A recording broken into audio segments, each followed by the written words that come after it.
Hey, Luke, it's really good to see you. Today we have a great topic. We're talking about how we can help our favorite charities all while reducing our taxes. The end of year, of course, is creeping up really fast. And I know you're always thinking about how to help your clients lessen their tax burden.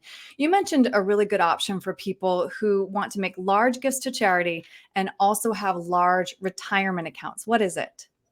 So we're talking about the Qualified Charitable Distribution, otherwise known as a QCD. It becomes a pretty popular topic here as we near the holiday season. But essentially, what a QCD allows you to do is take an IRA distribution without having to pay taxes on it, as long as that IRA distribution is going directly from your custodian to your charity of choice. And so, if you are taking the distribution first and then writing your own personal check onto charity, that is going to be a taxable scenario, or scenario A here in our visual. Scenario B shows the QCD, where you're going directly from your IRA administrator, instructing them to make the distribution directly to a charity. So this will satisfy your required minimum distribution without adding to your taxable income. Yeah, that's great. And we're going to break down a lot of these details. IRA funds are also generally the best assets for QCDs since they're loaded with taxes, which is also relevant when considering which assets we're leaving our beneficiaries. Correct. So when you're talking about leaving a legacy behind, whenever that day comes, you're talking about, with the IRA assets that would pass on to your next generation. Your next generation would still have to make due on the taxes within the IRA accounts. So the IRA becomes a really favorable tax vehicle in order to make your your charitable contributions, especially if you're already making those contributions. We've had Mhm. numerous folks that we've talked to in the past that are, they're dropping 20 bucks a week into the basket, or they're making monthly distributions or monthly contributions to different charities of choice.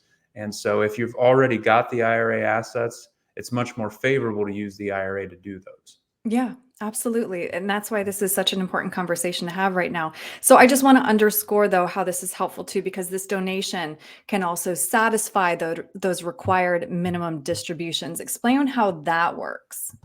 Yeah, so for people who have savings accounts or other types of retirement savings, such as Roth IRAs or annuities or life insurance, and they're just taking the required minimum distribution from their IRAs because they need to, they don't really want that taxable income, but the government is telling them they have to take it, they Mhm. can actually utilize the QCD that satisfies the required minimum distribution, but there is no tax liability there. So if you look at the visual here, sorry, if you could pull that back up, the Yep, sorry. cash donation is going to be after tax dollars.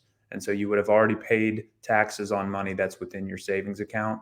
The middle example there, where you're taking the RMD, paying the taxes, and then paying that out to charity. Or, in my opinion, the best example would be, you are taking your required minimum distribution, it's going directly to the charity in the form of a QCD, so you have no addition to your taxes in that year, and you can hold on to the cash assets that you've already paid taxes on. Yeah, whereas I feel like a lot of us are that guy stuck right in the middle, right? Passing the collection plate and, like you mentioned, putting the check in there, which is great for the church and great for you, but it can certainly be done a little bit better. Yeah, as you know, one of my favorite lines is always, it pays to be a good person, but it doesn't necessarily have to pay the federal government. Now, I know for any parents out there, if you've got multiple children in church, you've always got enough, make sure you've got enough cash that each of your children can drop one in the basket. But the QCD is a nice addition. I love it. You know exactly how it is. That's right. Okay, so again, this is a really great conversation to have. I don't need to remind people that the end of the year is coming up, so it's great to have this conversation. The earlier, the better. Luke, if anybody has questions, what's the best way to reach you?